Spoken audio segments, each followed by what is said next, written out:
think again of this X chromosome symbol that we looked at with our DNA in it, and that being the focus of all of the conspiracies that we're looking at here. And now look at this game machine called the Xbox.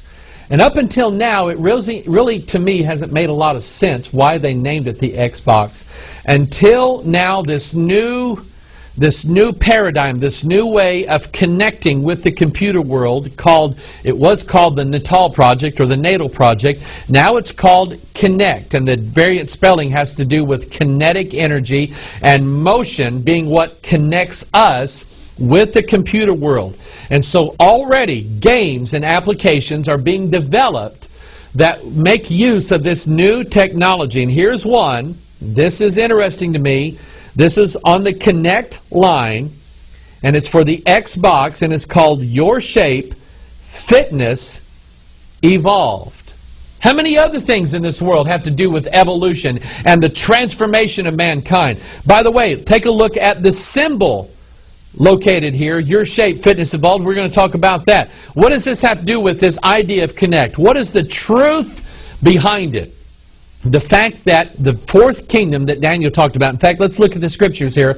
Daniel chapter 2, verse 42, and as the toes of the feet were part of iron and part of clay, so the kingdom shall be partly strong and partly broken. And whereas thou sawest iron mixed with miry clay, the iron is the fourth kingdom, the miry clay is mankind, they shall mingle themselves with, look at here's the word here, the seed of men. The seed of men is a Bible phrase for his genetics, his chromosomes, his DNA. That's what this is about.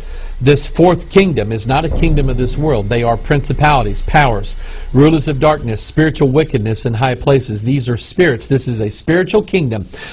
The gods who are going to connect with mankind through his X chromosomes where his DNA is stored. That's what it's all about. How many things now are we, when we look out into the world, do we see things talking about connect, connect, connect? Making the world more open and connected. Oh my God, it's like a secret vault. Look at that, making the world open and connected, stream graph platform, and this weird symbol in the middle that is probably for the Illuminati. Especially in the church realm. The new paradigm in churches is to marking themselves somehow, some way with this idea of connect. Here's one church, Peninsula City Church. Notice their logos. The X chromosome and the skull with it. Back to this Xbox Kinect game, Your Shape Fitness Evolved. That symbol is what's referred to as the triple helix. Take a look at it. This was theorized originally by Linus Pauling, who, about the time of Watson and Crick, decided that human DNA actually had 3 strands and not 2, making it a triple helix. Of course, he was proven to be wrong, but some scientists are getting together and they're thinking, now wait a minute. We are 2 strands of DNA, but wonder what would happen if we figured out a way of adding a 3rd strand to man's DNA.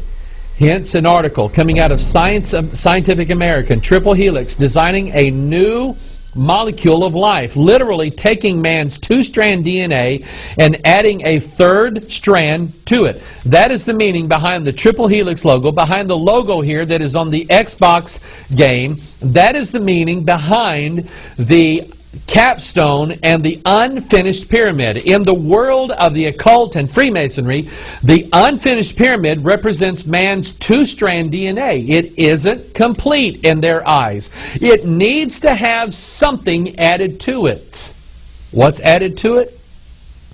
The eye of illumination, or the eye of Lucifer himself, the Antichrist, being added to it. And this then gives birth to the new world order.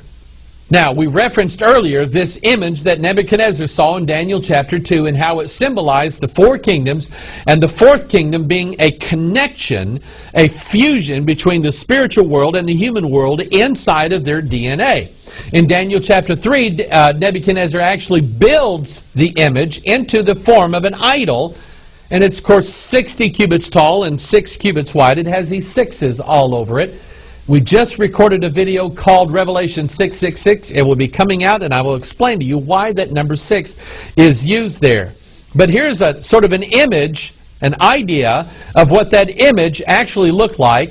And you remember in Daniel chapter 3, according to the Scriptures, according to the commandment of Nebuchadnezzar himself, that at the time when all the people heard the sound of the cornet, flute, harp, sackbut, psaltery, and all kinds of music, all the people, the nations, and the languages fell down and worshipped the golden image that Nebuchadnezzar the king had set up. Remember, Paul had prophesied that when this time was coming, that there would be a falling away taking place. And boy, you can just imagine the scenario. How is it that you're going to separate who's really going to worship God and who isn't? Well, that was pretty clear in the plain where Nebuchadnezzar set this image up, because everybody else is laying down on the ground except 3 guys, Shadrach, Meshach, and Abednego. That's how you're going to be able to tell who's on whose side in these last days. But they fell down and worshiped this golden image that Nebuchadnezzar the king had set up. This is a perfect illustration of what we find in Revelation chapter 13.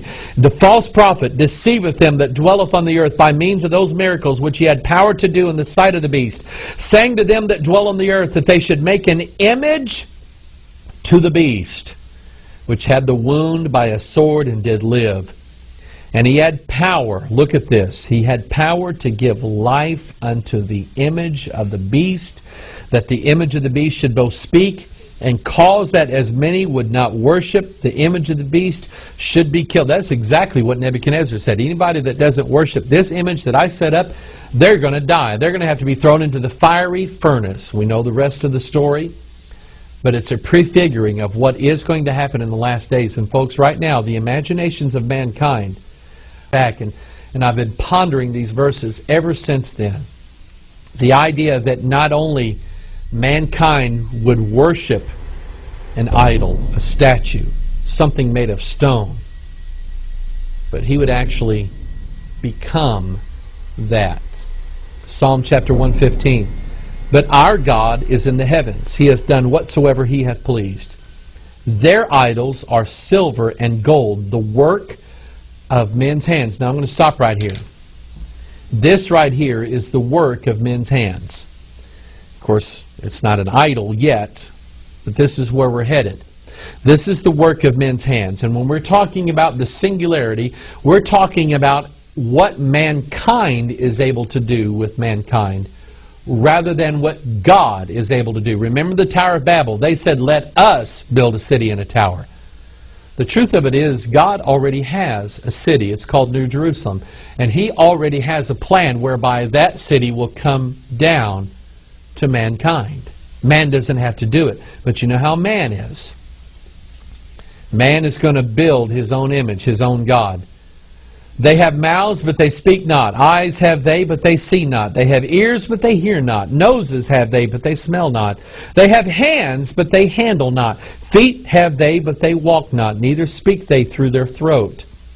In verse 8, and they that make them are like unto them.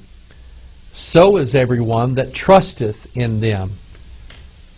In other words, those who worship the idol